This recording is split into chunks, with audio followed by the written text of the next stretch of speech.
Many of today's stand-up comics are known for getting very personal, but before this was cool, Richard Lewis was the original confessional comedian with an unvarnished, raw style that became such a character, he basically ended up playing himself in Curb Your Enthusiasm.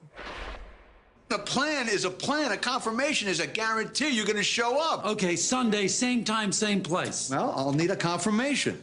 You're not getting a confirmation. I have to have a confirmation. This is the confirmation right now. This is a plan. You're like some kind of government bureaucracy. You got the plan, you got the confirmation, you got a subcommittee. I got to go through all these levels. I'm not the Kremlin. I'm just a human being who needs to be assured that if I'm going to take a shower and get my clothes on and drive to a restaurant, you're going to show up. I'm assuring you right now. Yeah? Yeah, there's no confirmation. Fine. Show up. Jesus, that Larry, what Incredible. a mental case. He's a genius, but he's a mental case. Incredible. The show, I gotta finish the script thing. The show, like Richard's stand-up, is unscripted, unlike this show. Brilliant. You don't have to read from that crap. And ad-libbed. I got one more to show you. Unscripted moments, great for comedy, not as great for real-life governing. I know more about ISIS than the generals do, believe me. We've signed more bills, and I'm talking about through the legislature, than any president ever. I guess it was the biggest electoral college win since Ronald Reagan. A scout is trustworthy, loyal. We could use some more loyalty, I will tell you. So if you see somebody getting ready to throw a tomato, knock the crap out of them, would you? Seriously. Shut up. Richard Lewis. I was in the Jewish Scouts, and I had old women walk me across the street, and I had to quit. Now, are you so big time? Are you going to do the sunglasses? By the way, I just interview? got there was some new tweets, so I don't know what to talk about. What a you know what? Here's what I got to tell you right now. I'll take these off. I didn't want anyone from the administration to recognize me. They might fire me. Morons. I've never seen you. No, you're not morons. This is what I want to tell you. Seriously. Tell me. You know what bothers me? Honest to God, I need an answer from you. You're so brilliant, and congrats on the show and the beat. It would have been Kerouac's favorite show. Kerouac. Jack Kerouac. Hello. Do some reading. What's his Twitter handle? Huh? I'm dead. That's his Twitter handle. Listen, I can't take this base business anymore. He'll do anything. He'll tweet North Korea. I'll find the code. I think it's in Melania's purse. Whatever he writes, everything. He doesn't know anything. He's way out of his. He should just be. It's a mistake that this happened. You think it's a mistake? Oh, a mistake. He's alienating the world. He's alienating the country and the people that vote. Let me get back to the base. I got to ask you this question. So let's say there's 38% of the people that, no matter what he says, no matter how rude, no matter how crude, I am convinced that half the percentage of that 38%, who they say is his base, and he's just playing to them, are decent Americans. It doesn't matter the religion or pro-choice or not pro-choice. They're just good people. But they were riddled with fear. They didn't have enough food. They were sick of Congress. You know how low the ratings were. And I just pray to God that they can see what this guy is doing to the presidency. Not forget him.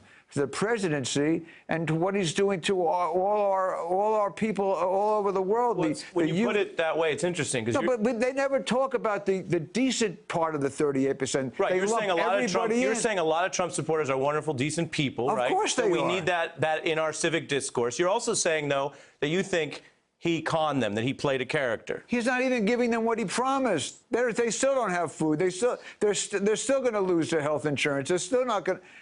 It's a big con. No, I mean, listen, everything's been listed. There's arrows, there's pointers. It's like Jackie Mason. Why should I do this? He does this. He's not going to do this. He did this. He promised this. He fired him. The whole thing's a joke. It's a big comic book. And I just feel badly for I can't stand this base business. Like, he can do anything he wants as long as he has his 38%. Well, they have to vote. This is America. As Lou Reed said, the statue of bigotry. That's what he's turning this country into, and it's not. And this is not our country. Let me ask you this: on Curb, Larry and you are not the most likable characters in the history of television. We've always fought.